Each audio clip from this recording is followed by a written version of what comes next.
Há uns 5 anos atrás, uma queridinha aí na internet, que inclusive assustou muita gente, a famosa Bettina Rudolph, uma menina de 22 anos, né, uma jovem de 22 anos, viralizou na internet falando que conseguiu transformar R$ 1.520 em R$ 1 milhão investindo em ações em apenas 3 anos. Quando você vê um negócio desse aí, você vê o quanto que um discurso maximalista realmente tenta convencer à força algumas pessoas, né? O objetivo dessa campanha era simples, que era vender a carteira recomendada da Empíricos, que até hoje você vê vários anúncios aí exorbitantes. Quem comprou o AXS, né? Tenho certeza que você já viu também. Inclusive a própria Bettina virou meme, isso viralizou tanto na internet que inclusive foi alvo de investigação da CVM, já que uma empresa, uma casa de análise recomendava uma carteira e prometia um retorno tão exorbitante. E lógico, né? Você já sabe o que aconteceu, né? A carteira recomendada não rendeu 1 milhão. Mas ficou uma dúvida no ar. Cara, se eu tivesse investido lá na carteira recomendada da Bettina, quanto de dinheiro que eu teria hoje? Quanto que teve de rentabilidade? Será que foi melhor que o Bovespa? Será que não foi? Léo, mostra aí. E aí eu resolvi voltar 5 anos atrás, montar uma carteira de todos os ativos recomendados que a Bettina recomendou, né? Que a Empíricos ali recomendava. E aí a gente vai ver aqui quais foram os resultados, se realmente foi bom, se foi mais ou menos, se foi na média. A recomendação da Bettina era compor uma carteira de 10 ações, onde você colocaria ali 10% em cada uma das ações, ou seja, você vai investir 100 mil e aí você ia colocar 10 mil em cada uma das ações, 10 ações, ia dar lá os 10 mil certinho, né? No caso, se você tivesse feito como ela prometeu lá, os R$ 1.000, você ia investir R$ 100 em cada uma das ações. E dentro dessas ações tinha duas empresas de energia, uma era a Alupar, que é uma empresa transmissora, que inclusive é internacional. A outra empresa é a Equatorial, que além de ser uma empresa de energia também trabalha um pouco com saneamento. Depois ela foi para a parte financeira, né? Colocou a B3, que é a nossa própria bolsa, uma ação que eu também tenho na minha carteira. Escolheu um banco, setor financeiro, tem que ter um banco da sua carteira com toda certeza. Então tinha um banco ali que era o Itaú, o maior banco da América Latina, e um outro banco também que foi o BTG Pactual, um banco menor, né? Que estava ali em ascensão, um potencial de crescimento absurdo. Depois colocou uma holding, que era a Cosan, que tem vários braços ali, inclusive comprou até um pedaço da Vale nos últimos dias aí. Colocou também a Braskem, que é uma empresa química, né, petroquímica ali do grupo da Odebrecht. E para finalizar com chave de ouro ali, as últimas 3 ações se ligam. CVC, que é uma empresa de turismo, né, lá em 2019 ela colocou, não sabia da pandemia, lógico, né. A empresa Guararapes Confecções, que é ali da parte da Riachuelo, né, então varejo de moda. E por último a Hypera, que é uma empresa do setor farmacológico, né? Então vende um monte de remédio aí que você já conhece. E aí beleza, eu coloquei ali R$ 10.000 em cada uma dessas empresas, quero saber como que progrediu essa carteira. Eu coloquei todos os dados aqui no Investidor 10 para poder ficar mais fácil a sua visualização. Então você consegue perceber que você aplicou aí R$ 100.000 e você teria aí um saldo bruto de R$ 112.000, ou seja, uma valorização de cota de 11,14%. Vai, Léo, foi bom então aí, valorizou 11,14%. E isso foi bom, realmente teve valorização, né? Inclusive se a gente der uma olhada nos últimos 5 anos, essa carteira passou negativada, né, com menos valor do que o que foi investido há apenas 3 meses. Foi ali na época da pandemia mesmo, lá no março de 2020, abril de 2020 e maio de 2020. Depois sempre teve ganho de capital, teve uma quedinha ali em 2023, né, fevereiro e março de 2023, e depois sempre ficou ali no ganho de capital. Então sempre ficou praticamente nesses 60 meses, ela ficou 55 meses positivas e 5 meses apenas negativo. Quando a gente desce aqui para ver a posição agora, você consegue perceber que você investiu aqui R$ 10.000 no BTG Pactual e ficou com 30 mil, né? Valorização de 200%. Na Equatorial também tem uma valorização gigante aqui de 81%, seus 10 mil viraram 18 mil. A Alupar ali valorizou também 29%, 14 mil. A Cosan valorizou 22%, transformou seus 10 mil em 12 mil. A Hyper, olha que interessante, né, cara? Lá no dia 23/5, que é o dia que eu tô gravando esse vídeo, 23/5 de 2019, exatos 5 anos atrás, a Hyper estava cotada exatamente ao mesmo preço que está cotada hoje. Olha que loucura, lateralizou pra caramba, né? 5 anos lateralizando aí. Então o valor que você investiu foi o valor que ficou. O YouTube caiu um pouquinho, né? Itaú caiu 3%, o B3SA caiu 3%, a Guararapes lá, que todo varejo sofreu, né? Guararapes caiu 53%, a Braskem 67% e a CVC ali desmanchou, né? Seus R$ 10.000 viraram R$ 416, né? Loucura, né? Sempre tem ali uma empresinha de risco na carteira para tentar fazer uma multiplicação muito grande. E aí, quais são as conclusões disso aqui, ó? Primeiro, a gente tem que ver quanto pagou de provento pra gente ver a performance. A variação não é nada, né? A variação é apenas um sinônimo de ego, a gente tem que ver a performance da carteira. Segundo, quais eram os objetivos dessa carteira, né? Quais são os objetivos que ela alcançou? O objetivo era fazer isso aqui virar milhão, né? E não conseguiu virar nem perto disso, né? Deveria isso porque a gente começou com 100 mil reais, na propaganda era 1.000, né? 1.500 tinha virado 1 milhão. Então, teoricamente aqui era muito mais fácil virar 1 milhão, era só multiplicar por 10, e mesmo assim não conseguiu, né? Então, perceba primeiro ponto aqui de conclusão. Casa de análise sempre vai te prometer muita coisa e normalmente não vai te entregar tudo. Principalmente se você segue uma carteira recomendada cegamente, você não sabe de nada de ação, você só vai lá e compra os ativos recomendados pela carteira. Aí você vai, ó, se lascar, meu parceiro. Então, vamos continuar com a nossa análise aqui? Se a gente parte aqui para proventos, a gente consegue ver todos os dividendos que a gente recebeu durante esses 5 anos, desde 2019 até agora 2024, né? Então, temos aí 6 anos praticamente recebendo dividendos, né? Perceba que essa carteira, ela não foi uma carteira muito boa para receber dividendos. No total, você recebeu 14 mil reais de dividendos. Se a gente pegar aqui a média do ano que mais pagou dividendo, a gente pega ali, ó, 2021 que foi o ano que mais pagou, 3.577,43. Você tem uma média de pagamento de dividendos aí, dividido por 12 para ver por mês, 298 reais por mês. 298 reais por mês. Você investiu 100 mil, tá ganhando 298 reais por mês. É muito pouco, cara. É muito pouco. Ou seja, qual que é a conclusão aqui? Essa carteira foi criada para entregar valorização de cota. E aí ela deveria entregar uma valorização de cota absurda, né? Só que entregou 11,4%, né? 11,40%. A gente consegue, inclusive, comparar isso aqui com o Ibovespa, né? Olha só, essa aqui é a carteira da Betina, aqui tá o CDI e IPCA, eu vou tirar o CDI e IPCA, vou colocar com o Ibov,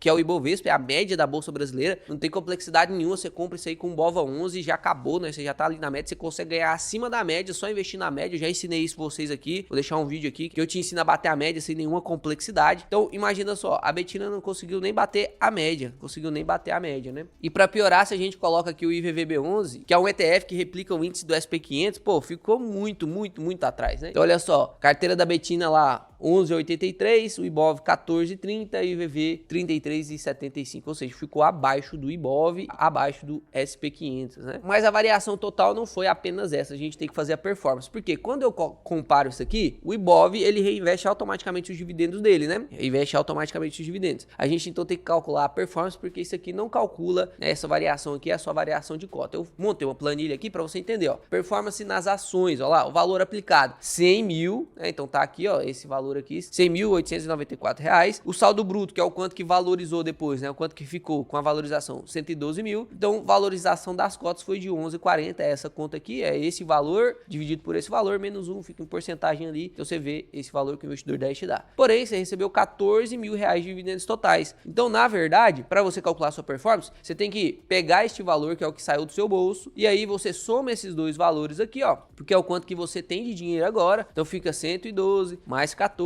dividido pelo 100 lá investido, né? Então foi exatamente isso que eu fiz aqui, e aí você consegue ver em porcentagem que teve uma rentabilidade de 25% e 66%, né? Então, teoricamente, a performance da carteira acima do Ibov, mas abaixo do IVVB11, né? Que também é um índice que reinveste seus dividendos. Então, ali quando você olha esses 33,75, significa já o retorno total, já mostra pra gente a performance. Por isso que a gente sempre compara com índices, porque os índices, eles reinvestem os dividendos automaticamente. Quando você investe numa carteira que não é um índice, você tem que ativamente reinvestir os seus dividendos, né? Ou então, pelo menos, colocar eles nas contas, né? E aí eu fiquei pensando, caramba, cara, mas que é isso? Uma casa de análise tão grande, que faz anúncios tão sensacionalistas, entregando um resultado tão mediano, né? O Warren Buffett, eu lembrei do Warren Buffett na hora, né? Fazendo uma aposta lá com o gestor, falando, pô, você pode fazer aí a carteira que você quiser, pode vender a carteira recomendada que você quiser, eu vou comprar só IVVB11, e o IVVB11 vai ganhar. E aqui foi a mesma coisa, né? Carteira recomendada lá da Empíricos, não conseguiu bater nem o IVVB11. É difícil bater o IVVB11, viu? É difícil bater o IVVB11. Tem muito tempo que o Warren Buffett não bate o IVVB11. E aí eu pensei assim, cara, vamos montar então uma carteira de fundo imobiliário. Por quê? Pô, fundo imobiliário é tão mais simples de você aprender a investir. Você não precisa de fazer análises complexas, né? Eu tô dando aula agora para geração de dividendos, a turma, e quando a gente passou no módulo de fundos imobiliários, a gente fez algumas lives de análises ao vivo, na prática, né? E aí 2, 3, 4 lives ali de fundos imobiliários, a gente avaliou ali uns 10, 15 fundos imobiliários e o pessoal ficou craque. Agora, quando passou para a parte de análise de ações, cara, cada ação tem um negócio. CVC, o negócio da CVC é diferente da Guararapes, que é diferente da Braskem, que é diferente do Itaú, que é diferente, inclusive, ó, do mesmo setor, mas o modelo de negócio é um pouquinho diferente do que o BTG Pactual. Então, pô, você demora muito mais para você virar um profissional em análise de ação, né? Então eu pensei assim, cara, se eu montasse uma carteira de complexidade muito baixa, que é fundos imobiliários, né? Que inclusive, ó, vou deixar um ponto aqui, ó, não é essa ideal a carteira para você ter. A carteira que eu montei aqui de fundos imobiliários não é para você seguir como recomendação. Só te mostrei um estudo retrospectivo do quanto os fundos imobiliários conseguem rentabilizar para você, tá? Inclusive, foram fundos imobiliários ali que eu peguei tudo, praticamente tudo de ancoragem, né? Se você não sabe o que é ancoragem, vou deixar um vídeo aqui pra você entender o que é um fundo imobiliário de ancoragem. Se você investe em fundo imobiliário, você tem que saber o que é um fundo imobiliário de ancoragem. Pelo amor de Deus, né? Não vai colocar seu dinheiro em uma coisa que você não sabe nem o que é. E aí eu passei essa carteira aqui, né? Tem a carteira da Betina e tem a carteira aqui da simulação dos fundos imobiliários. Investi lá o mesmo valor, 100 mil reais, e olha só o que aconteceu, cara. O saldo bruto foi de 104 mil, ou seja, a variação foi bem menor. A carteira da Betina valorizou muito mais do que os fundos imobiliários. Valorizou muito mais do que os fundos imobiliários. E aí eu volto a te lembrar, a gente tem que olhar a valorização? Valorização é ego. A gente tem que olhar o quanto que a gente tem de renda passiva, performance da carteira como um todo, né? Vai contar a valorização junto com a renda que você recebeu. E aí eu peguei aqui esses fundos imobiliários, são fundos imobiliários aí que você conhece, são fundos imobiliários modinhos, né? Nem coloquei aqui fundos de oportunidade, porque ia dar uma valorização bem maior, né? Mas enfim, vamos deixar isso aqui, até porque os fundos imobiliários são bem mais jovens do que ações. Em 2019 não tinham todos os fundos imobiliários que existiam hoje, então eu peguei ali com uma amostragem bem mais restrita. E olha só, são todos fundos imobiliários de ancoragem praticamente, só o VISC aqui que não é porque é de shopping, né? Mas ele tem ali os seus parâmetros praticamente todos de ancoragem. Então, ó, MXRF11, KNCR, 2 fundos de papéis e 4 fundos aqui de tijolos, igual eu ensino dentro do método 2 de 1, que você tem que estar mais concentrado em fundos de tijolos, e aqui inclusive você consegue perceber o porquê. Olha só, a variação de cota aqui dos fundos de tijolos foram todas positivas e a variação de cota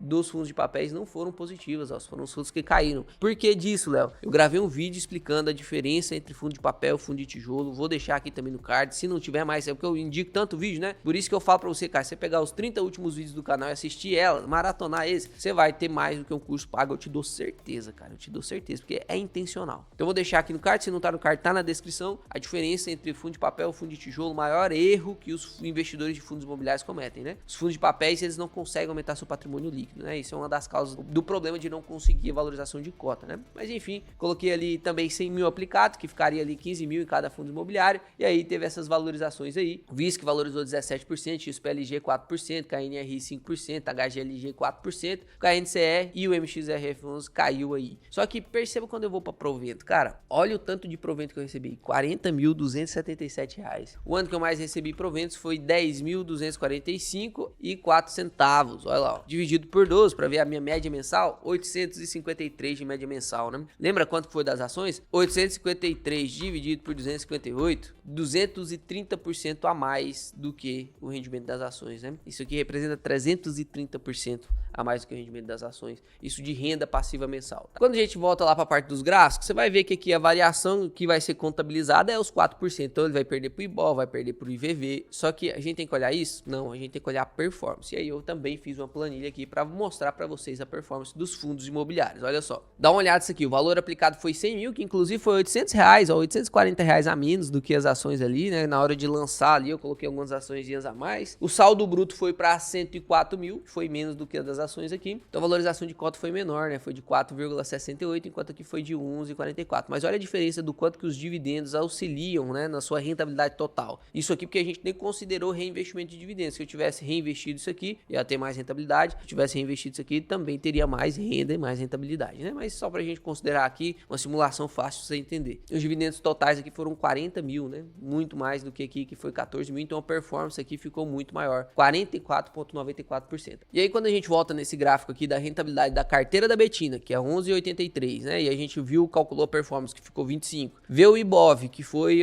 uma performance de 14,30, e vê o IVV de 33,75, a gente percebe que os fundos imobiliários bateram inclusive o IVV nesse intervalo de tempo. nesse intervalo de tempo. Léo, quer dizer que é bom eu investir só em fundo imobiliário? Lógico que não, cara. Lógico que não. Eu ensino para os alunos do Método 2 em 1, inclusive se você quiser conhecer como que você vai criar uma carteira vencedora de fundos imobiliários, porque aqueles fundos imobiliários ali nem são os vencedores. A gente consegue criar uma carteira com uma rentabilidade muito maior. Tem vários fundos imobiliários aí que valorizaram 10, 20, 30% de valorização de cotas no último ano. Então não é tão difícil assim, não. Você conseguiu uma rentabilidade melhor do que essa aqui que eu fiz a simulação, porque aqui a gente pegou só fundo de ancoragem. Dentro do Método 2 em 1 eu ensino tudo isso. Você vai conseguir aprender isso aí com a curva de aprendizagem muito rápida, que é tudo programado para você aprender em 1, 2, 3 meses no máximo, tá? Vou deixar o link aqui na descrição do Método 2 em 1 pra você conhecer o Método 2 em 1. Não é pra você sair comprando igual maluco, não, porque eu fiz aqui uma propaganda igual a Betina. Não, nada disso. Você clicar lá, ler tudo que tem lá e ver se faz sentido pra você. Se fizer sentido pra você, aí eu te espero do outro lado. A gente vai fazer live, a gente vai estudar pra caramba. Eu vou atualizar todas as aulas do Método 2 em 1, né? Todo mês vai ter aula nova lá. Toda vez você vai participar de uma live comigo, analisando fundos imobiliários. E você vai conseguir criar uma carteira de fundos imobiliários que entregue rentabilidade, inclusive, muito mais do que essas carteiras recomendadas aí, que você paga muito mais caro, né? Isso que é o foda ainda. Você paga muito mais caro pra ter acesso às carteiras recomendadas e elas não te entregam bosta nenhuma, né? Só que, quero deixar bem claro aqui, tá, gente? Essa carteira de fundos imobiliários não é recomendação, não tá no momento de você comprar fundos que foram compros lá em 2019. Esse é um dos maiores problemas das carteiras recomendadas, né? Que era bom antes, não é bom agora. Segundo, não é o ideal você ter só fundo imobiliário na sua carteira. Não é ideal. Cada tipo de ativo tem a sua função. As ações têm a função de multiplicar seu patrimônio. Por isso você viu que a valorização foi maior. Só que ela cumpriu essa carteira aqui, cumpriu mal essa função, porque não valorizou tanto assim. Em 5 anos dá pra você entregar uma valorização maior do que essa. Os fundos imobiliários, eles têm a função de te entregar uma renda passiva. Os ETFs aqui, né, em exterior stocks, né, que são os ativos internacionais, eles conferem poder de te valorizar frente ao dólar, dolarizar o seu patrimônio para te proteger do real. Então você não pode ter só um, só outro, não. Você tem que ter uma metodologia de investimento, você tem que ter um método de alocação. Eu uso o Kraken, que é a minha metodologia de alocação e é o que vem conferindo aí grandes ganhos para minha carteira, para os alunos, para todo mundo que aplica aí o método. Lembra disso, ó, essa pesquisa, ela é real, ela existe, vou deixar inclusive um printzinho dela aqui, ó. Grande parte da rentabilidade dos grandes fundos, não é de grandes investidores, não é dos grandes fundos, fundos criados para entregar rentabilidade. O único objetivo dele é entregar rentabilidade, que você compra o fundo e ganha rentabilidade com isso, certo? Mais de 80% do resultado dos grandes fundos não vem do stock picking, de saber escolher qual ação. Ah, eu vou no CVC ou vou no BTG Pactual, né? CVC caiu 98, BTG Pactual valorizou 200. A maior parte da rentabilidade não vem disso, do stock picking, vem do método de alocação. Olha que loucura, cara, olha que loucura. Lógico que fazer stock pick vai aumentar ainda mais sua rentabilidade, mas primeiro você tem que fazer o arroz com feijão para depois colocar uma carninha por cima, né? Espero que você tenha gostado do vídeo, espero que você não caia nessa enrolação que é carteira recomendada, né? Tem alguns bons e sérios que recomendem de verdade, né? Que acompanham, porque não basta recomendar, tem que acompanhar depois, né? O que acaba sendo um serviço realmente muito caro para ser prestado para pessoas que vão investir R$1.000, né? Que tá com a intenção de transformar seus 1.000 em 1 milhão. Isso é promessa falsa. Fique atento com isso, deixa o like no vídeo, se inscreve no canal. Até o próximo vídeo.